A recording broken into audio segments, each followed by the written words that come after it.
చలో అందరికీ ఐతారం శరార్థులలో మాస్ మలన ముచ్చట్లకు స్వాగతం వచ్చేసిండు మీ నర్సికాక. ఇక అరుచుకుందాం రారులా ఇయాల్టి మోక. ఏపీ రోడ్ల గురించి పోయిన తేప మాట్లాడుకుంటే మాత్రం యమగండమే ఉండే కానీ ఈ తేప ఎంత హాయిగా ఉందిలా. ఏపీ రోడ్లలో ఎట్లా కావాలనో అట్లా అవుతున్నాయి. సాఫ్గా చక్కగా కూటమి సర్కారు వచ్చినాక ఎక్కడ గుంత లేకుండా గూని లేకుండా అంత సాఫ్ చేసుడు సురువు చేసిరు. ఎందుకంటే మన జగనాల్ గారు ఉయ్యాలలు ఊపుతుండే కదా, ఉల్లికి పడకు వల్లరి మొగుడా ఊపరా ఉయ్యా. ఏ రోడ్డు చూసినా కట్టినే ఉండే గుంతలు స్విమ్మింగ్ పూల్లు ఆగమాగం జగన్నాథం. కానీ ఇప్పుడు కూటమి సర్కారు వచ్చినాక మంచిగా రోడ్లని ఎట్లా చేయాలనో గట్లా చేస్తురు. తమాషగా పోవచ్చు, హాయిగా రావచ్చు. ఇక ఇదివరకు జగనన్న అంటే జగనన్న 6 దినాలు పెళ్ళి ఉండగా ఇవాళ వెళ్ళాలి అట్టయితేనే చేరుకుంటాం చుట్టాలు ఇంటికి, లేకపోతే ఏడా చేరుకుంటాం అగో గట్లుండే. కానీ ఇప్పుడు ఆ దరిద్రం పోయింది, మంచి రోడ్లు వస్తున్నాయి. ఇక చూసుకొని పోయిన 5 ఏండ్లు ఏపీలా ఆనబడ్డదంటే మస్తు తక్లీఫ్ అయ్యేది. ఏటన్నా పోవాలన్నా రావాలన్నా ఇక సుమారు పట్టకుండా ఇంకా ఇంటికి పోయేదాకా కాళ్ళేమట మొత్తం బురదనే గట్లుండేటి మరి రోడ్లు. ఒక్క రోడ్ అంటే ఒక్క రోడ్డు సుతా సక్కదనంగా ఉండకపోయేదిలా. ఇక జగనాలేమో ఎలక్షన్లకు ముందట మస్తుగా మాటలు చెప్పిండు, అటెనక వచ్చినాక ఇక మొత్తంగా అలికిడిసబెట్టిండు. ఇంకా చూసుకుంటా ఇడిసబెట్టుడు తప్ప ఇక చేస్తా అగ చేస్తానుడు తప్ప ఆయన చేసింది ఏం లేదుర్రా. ఇక పోయిన 5 ఏండ్లు గిదే కథ. ఎక్కడ ఏపీల రోడ్లు మంచిగా ఉన్నాయ్యా అంటే ఇక ఆయన ఇంటి చుట్టూరుగా మంచిగా వేసుకున్నాడు గంతే. ఇక ఇప్పుడు గా బాధలేం లేవు. జగ్గుల్ని ఏపీ జనాలు ఇంటికి తోలినాక కూటమి సర్కారు గద్దె మీదకి ఎక్కినాక ఏపీల రోడ్లు తలతల మెరుతున్నాయనుకో రాదుర్రి. ఎక్కడికక్కడ పెద్ద ఎత్తున మంచిగా లేని రోడ్లను మొత్తం మంచిగా చేస్తాన్రు. ఎక్కడ సుత నీళ్లు నిల్వకుంటా ఇక పోతానే ఉన్నాయోర్రా. ఇక పోయిన 5 ఏండ్లు ఆనబడితే 2-3 వద్దుల దాకా అది రోడా లేకపోతే చిన్న శిలిమెన అన్నట్టే ఉండేది. కానీ ఇప్పుడు ఏపీ పబ్లిక్ గా బాధ లేకుండా రోడ్లన్నీ తలతల మెలుతున్నాయి, ఆన నీళ్లు సుత ఎటు పడతాటే పోతా అన్నాయి. అరే ఈ శినుకుల దాకా నిన్నమన్నటి దాకా ఓ బాధ ఉండే కానీ ఇప్పుడు ఈ యూరియా మొత్తం రాష్ట్ర వ్యాప్తంగా దేశవ్యాప్తంగా కరువు వచ్చి పడ్డదుల్లా. ఇక మరి యూరియా కొరత ఎట్లా పోవాలన్నా ఏం కాతో కానీ రైతులు అయితే ఆరమ్మ ఘోరాలు అవుతున్నాయి వాళ్ళకు. ఇక పంట చేతికి వచ్చే ముందల ఇప్పుడు పురుగో బుట్టో ఉంటుంది, ఆ మొలక బలంగా పెరగాలన్నాయే. శినుకులు పడుతుండే మరి యూరియా వేసుకుంటేనే మరి మంచిగా వస్తుంది కదా ఏ పంట అయినా. ఇక ఆ యూరియా ఏమో దొరకకుండా అయింది. ఆఖరికి లైన్లో చెప్పులు పెట్టి నిలబడ్డా, రోజుల తరబడి నిలబడ్డా, ఏళ్ళ తరబడి నిలబడ్డా, ఏడికి ఆడ దొరికేటట్టు లేదు. ఏం చేయాలో అర్థం కాక నెత్తి పట్టుకునే పరిస్థితి ఉన్నది. రైతన్నల రంది తీర్చే నాదుడు అయితే లేడులా. అది ఏ జిల్లా అయితేంది, ఏ రాష్ట్రం అయితేంది, ఏ పల్లె అయితేంది, ఏ గల్లి అయితేంది, ఏడికి పోయినా గిరే తలకాయ నొప్పి ఉంది రైతన్నకు. ఇక యూరియాతోటో బాధ వచ్చింది. ఇప్పుడు ఆ బాధలు చూద్దాం రారి. అయ్యో ఎట్లా చేసుడు ఏం కథ. ఆనలేమో మంచిగానే పడతా అన్నాయి, పొలం కాడ పండ్లు ఏడియాడ ఆగిపోవట్టే. ఇటు యూత్తనేమో యూరియా కొరతతోటి రైతన్నలు కోటిమిట్ట ఆడతాండ్రు. ఇక మొలకలేసుడు సురువైన కాంచెల్లి గిదే పరిస్థితి ఉన్నదులా. సరైన యూరియా దొరకకపోవడుతోటి అవస్థలు పడతాండ్రు. ఎట్లా చేసుడు ఏం కథ. అటు పొలం పండ్లు చూసుడా, ఇటు యూరియా కాడ నిలబడుడా అని చెప్పి ఇక ఆనలా నీర్ర నీలుకుంటా కట్టేయర్తాండ్రు పోండ్రి రైతన్నలు. ఇక ఈ ఖమ్మం జిల్లా కాడ సుతా గదే పరిస్థితి ఉన్నదుర్రా. ఆగో చూసిండ్రా, ఇక నిలబడలేక ఉండలేక చెప్పులు లైన్లో పెట్టి పనుల కోయచ్చి మళ్ళా గిడుంటాండ్రు. ఇక మరి ఏం చేస్తారు, అటు పనులు చూడాలనాయే, ఇటు యూరియా సుత దొరకాలనాయే. ఇట్లా చేయాలంటే ఈడ మనిషి కావాలి, ఆడ మనిషి కావాలి. ఇక చేసేదేం లేక చేపేదేం లేక మొత్తానికైతే లైన్లో నిలబడు, అట్లా కాదంటే చెప్పు లైన్లో పెట్టుడు. ఇట్లా అవుతుందిలా. యూరియా కట్టలతోటి మస్తు తక్లీఫ్ అవుతున్నదని రైతన్నలు బాగా బాధపడతాండ్రు. సరిపడా యూరియా పంపితే ఇవేం బాధలు ఉండయని చెప్పుకొస్తాండ్రు. మరి ఇక దందా ఈ సర్టిఫికెట్ల దందా కూడా మంచిగానే నడుస్తున్నదిలా. పైసలు ఈ పని అయిపోద్ది గంతే, ఏం లేదు. నీకేం కావాలి, సర్టిఫికెట్ కావాలి. నువ్వు చదవకపో, నువ్వు పాస్ కాకపో, నీకు సర్టిఫికెట్ అయితే సకాలంలో వచ్చేస్తుంది. నువ్వు కూడా సకాలంలో మాకు లక్ష్మీదేవిని అందిస్తే చాలనే ముఠా ఒకటి మోపయింది. ఇక వాళ్ళని కొంతమందిని ఈ పాటికే సర్టిఫికెట్లు ఇచ్చి విదేశాలకు కూడా పంపిరు అనుకో రాదురి.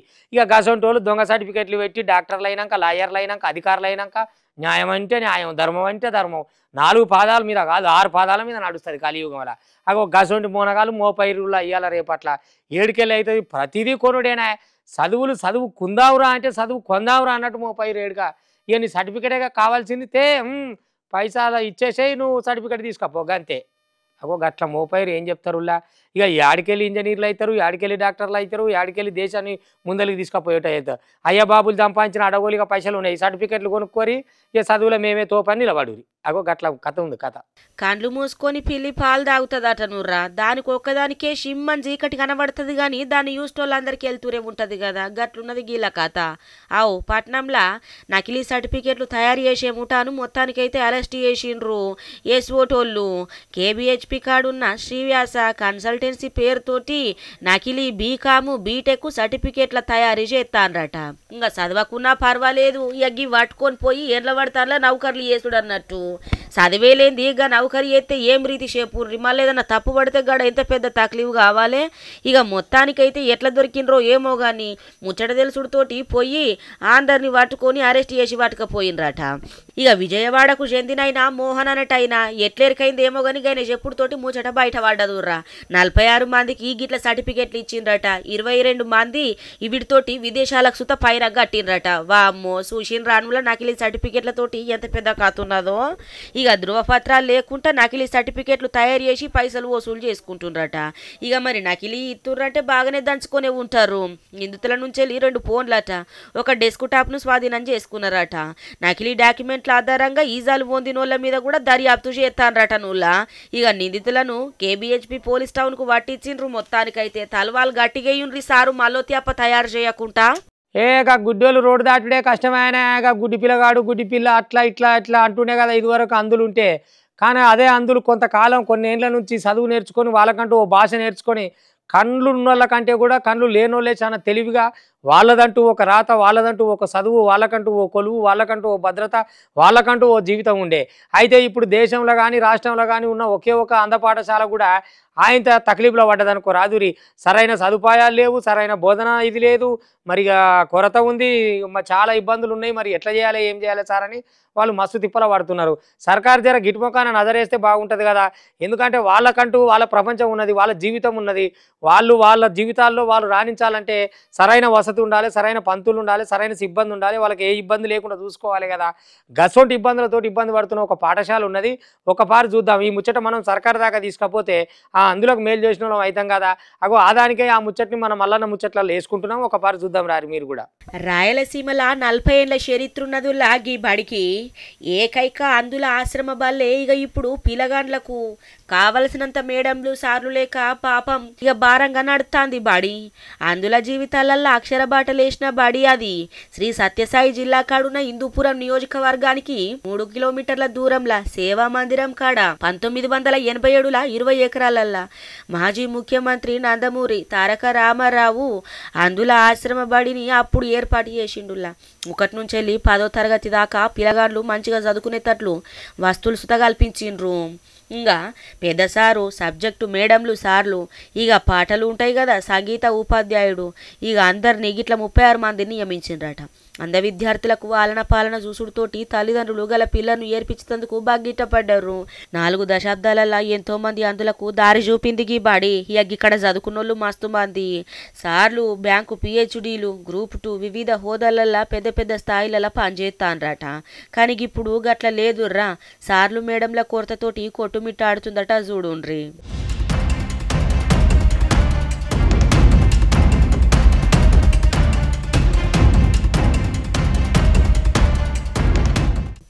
చూసిన రానుల్లా ఇక ఇప్పుడు పెద్ద సారు 4 సబ్జెక్టు మేడాలు, ఇక ఒక అంట మనిషి మాత్రమే బడులు ఉన్నారట. ఇక గింత పెద్ద బడిని చూసుకుంటందుకు మరి కావాలి కదా నువ్వు గాయాలనే 36 మంది ఉన్నారంటే ఇప్పుడు ఇంకా పిల్లగాండ్లు కూడా మంచిగానే వస్తూ ఉంటారు. ఇక బదిలీ అవ్వడుతోటి కొరత ఏర్పడ్డది అంటారు. ఇక ఉన్నతాధికారులు జర్రంత గిడి దిక్కు నజరేసి సమస్యలకు పరిష్కారం చూపాలి అని చెప్పి ఇక అక్కడ పెద్ద మేడం మాట్లాడుతుంది. ఇక్కడ ప్రస్తుతం 70 మంది విద్యార్థులు ఉన్నారు. అలానే ఉపాధ్యాయులు కూడా తక్కువ ఉన్నారు. రాబోయే డిఎస్సిలో ఉపాధ్యాయుల కొరత తీరుస్తానని ప్రభుత్వం ద్వారా తెలియజేయడం జరిగింది. అలానే 4వ తరగతి సిబ్బంది కూడా కొరత ఉంది. అది కూడా నేను కలెక్టర్ దృష్టికి తీసుకెళ్ళడం జరిగింది. కలెక్టర్ స్పందించి దాని త్వరలోనే తీరుస్తానని చెప్పారు. ఇప్పుడున్న 4వ తరగతి సిబ్బంది కొరతను దాతల సహకారంతో ఫిలప్ చేయడం జరుగుతుంది. ఈరోజు దాదాపుగా 70 మంది విద్యార్థులు ఉంటే కనీసం 6-7 మంది ఉపాధ్యాయులు మాత్రమే ఉండి అన్ని రకాల సౌకర్యాలు కల్పించుకొని పాఠాలు చెప్పేటువంటి పరిస్థితి ఈరోజు ఆ పాఠశాలలో నెలకొంది. ఇప్పటికైనా విద్యాశాఖ అధికారులు రాష్ట్ర ప్రభుత్వం స్పందించి ఈరోజు ఏదైతే కొరత ఉందో ఉపాధ్యాయుల కొరత, ఆ కొరతకు సంబంధించిన ఉపాధ్యాయులను అక్కడ కేటాయించి ఆ పాఠశాల కొనసాగింపుకు ఈ రాష్ట్ర ప్రభుత్వం తోడ్పడాలని చెప్పి మేము పీడిఎస్సీ విద్యార్థి సంఘంగా తెలియజేస్తున్నాము, డిమాండ్ చేస్తా ఉన్నాము. అయిపోయా శినుకులు పడుతున్నాయి అంటే ఇక సీజన్ మారుతుంది కదా. సీజన్ మారిందంటే ఏం మారుతుందా? పంటలు ఒకటే, నా మనసులో ఒంటులు కూడా మారుతాయి. అదేందో కథవు గమ్మతున్నది కదా అనుకునేరు. అదే నువ్వు సీజన్ వచ్చినప్పుడు సీజన్ ఎంపటి ఇక జ్వరాలు వస్తాయి. జ్వరాలు ఎంపటి ఏంటివి సూక్ష్మజీవులా ఏమో అంటాం కదా, అవన్నీ వస్తాయి. ఒక ఆయన దుమ్మితే ఇంకొక ఆయన మీదకి పోతాయి, ఒక ఆయన తగ్గితే ఇంకొక ఆయన మీదకి పోతుంటాయి. అవి కూడా రకరకాల వ్యవసాయం చేస్తాయి మనుషుల మీద. ఎందుకంటే ఒక్క దగ్గరనే ఉంటే ఒక్కరి ముక్కులనే ఉంటే ఐటికేం పానం అవుతుంది, ఒక్కరి పేయిలనే తిరిగితే ఏముంటుంది. రకరకాల రక్తాన్ని చవి చూస్తేనే మంచిగా ఉంటుంది కదా. ఆ విష జ్వరాలు కానీ, ఆ దోమలు కానీ, ఆ ఈగలు కానీ, ఏమన్నా కానీ. అందుకనే దవాఖానలకు గిరాకు కూడా ఉండాలి కదా, మర్చిపోతున్నాం. ముఖ్యంగా దవాఖానకు గిరాకు ఉండాలంటే ఇటువంటి సీజనల్ వ్యాధులు ఉండాలిగా. ఇక చూసుకోరు నాయన, దంచి దమ్మాంచేసి పెడుతున్నాయి. జర పైలంతో ఉండు, వీలున్న కాడికి మాసులు పెట్టుకోరి, ఇటాటి తిరగకూరి, సినుకులకు సిత్తడికి బొత్తడికి తిరగకూరి, చిన్న పొరగాలను పైలను చూసుకోరి. అబ్బ రోగాలు పాడుగాను ఈ జరలతోటి వశమైతలేదు కదా నుర్రా. చిన్న పొలగాన్లకు షీమిడిగారుడు, ఇక పెద్దోళ్ళకైతే టైఫాయిడ్, మలేరియా, ఇక డెంగ్యూ చెప్పుకుంటా పోతే ఓ లెక్కన ఓ కథనానుల్లా. ఇక ఆనకాలం, చలికాలం, ఎండాకాలం ఎట్లనో గట్లనే ఈ సీజన్ వ్యాధులతోటి మామూలు కథ లేదు. ఎక్కడ చూసినా కూడా సర్దులు, దగ్గులు, జరలతోటి సర్కారు దవాఖాన్లు, ఇటు ప్రైవేటు దవాఖాన్ల సూత బగ్గమంది పబ్లిక్ కిటకిటలాడుతుండ్రు పోన్రి. ఇక ఈ నిజామాబాద్ జిల్లా దిక్కైతే చెప్పనవసరం లేదు, పుల్లు పబ్లికు. ఏ దవాఖాన్లో చూసినా సుతా ఇక జ్వరం వచ్చింది అయ్యా అని చెప్పి పోవుడే ఉన్నది. చిన్న పొలగాండ్ల కాంచెల్లి పెద్దోళ్ళ దాకా ఇక పబ్లిక్ కథ గిట్లున్నది అనుకో రాదుర్రి. అటు ఏపీల సుత విష జ్వరాలతోటి పబ్లిక్ బాధపడతాండ్రు. ఇక మరి ఇవి రాకుంటుండాలంటే చుట్టుపక్కల మంచిగా ఉంచుకోవాలి. ఆనకాలం గోలిగే చిన్నగా ఏది పడేసిన సుత దొబ్బ ఈగలు ఆలుతాయి. ఇక ఆలిన ఈగలన్నీ ఏడికెల్లో వచ్చి తినే తిండి మీద ఆలితే లేనిపోని రోగాలు గీసొంటి జ్వరాలు. జరంతా మనం కూడా పరిశుభ్రంగా ఉంచుకుంటే మంచిగా ఉంటది పరిసరాలని. ఈ సినిమాలో వాళ్ళని వీళ్ళని హీరోని పెడతారు కానీ గిన్ని పెట్టేది ఉండే హీరోని. ఎందుకని అంటే వీడు మామూలోడు కాదు. రైలు ఎక్కి రైల్లో సెల్ ఫోన్ దొంగతనం చేసినోడు చేసి మరి ఏమన్నా స్టాప్ వచ్చినప్పుడు దిగిపోవాలన్నా కాదు, నడివిట్లనే దొరికిండు. వాళ్ళకు దొరికితే నువ్వే తీసినవురా సెల్ ఫోన్ అని వాళ్ళు అన్నారు. తీసిన మీరు ఏం చేసుకుంటారో చేసుకోర్రా అని మెట్టమించలు దిగా కడ్డిని పట్టుకున్నాడు. ఇక వాడు బెల్ట్ తోటి కొట్టినా, చెప్పుతోటి కొట్టినా, నువ్వు కడ్డితోటి కొట్టినా, నడ్డితోటి కొట్టినా నేను జరిగేది లేదురా అని ఇక అది పట్టుకున్నాడు. ఆఖరికి మెట్ల మీదకి వచ్చిండు. రైలు రయ్యిన పోతుంది, అయినా వీడు భయపడతలేడు. ఈరా సెలిపోనని వాడు లేదు నేను ఇయ్యను రా అని వీడు. ఇక ఈ కంకర మీద పడతాడా, రైలుకెళ్ళి దుంకుతాడా, ఏమవుతుంది అని కదా టెన్షన్. గంత ఈ స్పీడ్గా పోతున్న రైళ్ళకెళ్ళి లటక్కన దుంకిండు. మరి వాడు ఎడ దుంకిండు ఎరికేరా? ఓ నాయన ఆ జాగనట్ట కనిపించిండు. కానీ ఇసోంటోని ఒలింపిక్స్కి పంపితే ఇండియాకు ఫస్ట్ ప్రైజ్ గ్యారంటీ. గంత ఈ స్పీడ్లో పోతున్న రైళ్ళకెళ్ళి దుంకిందంటే వాడు మామూలుడా? అందులో ఒక సెల్ ఫోన్ కోసం. ఇక చూడు కథ.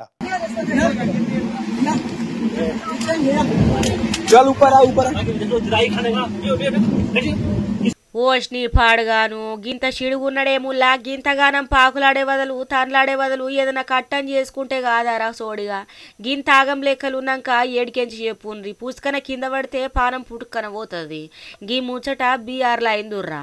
ఇక రైల్లా ఒక ఆయన ఫోన్ దొంగతనం చేసిండట. ఇక మరి దొంగతనం చేసినోడు తప్పించుకోవాలే కదా. రైలేమో నడిచేది నడవట్టే. ఎట్లా చేసుడు? ఇక ఆఖరికత్తే ఆడ ఉంటది కదా తలుపు. ఇక గడ నిలబడ్డాడు. ఫోన్లు ఎంకున్నటాల కంటే దొరకలేదట.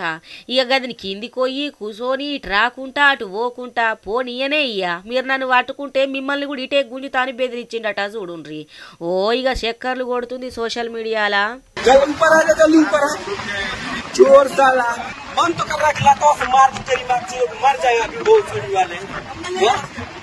कौन तेरी मैच कौन निकाला जेब में से नहीं रे माधव चौक? नहीं निकाला तू खींच लेंगे. ఆగో చూసిన రానుల్లా. ఇక జరంతసేపు చొర్రిచ్చి ఓ బిడిజొచ్చింది. అది దాటంగానే మరి పొదలలో పడ్డాడు. మరి ఉన్నాడా, ఊసిండా, దెబ్బలు దాకినా ఏందన్నా తెలియదు కానీ మొత్తానికైతే గింత ఆగం చేసిండు. గిట్లా పానాలకు తెగించి ఫోన్ దొంగతనం చేసే బదులు జరంత నడుమంచి కట్టం చేస్తే పైసలు రాకపోవునా? ఏం లెక్కలుర్రా.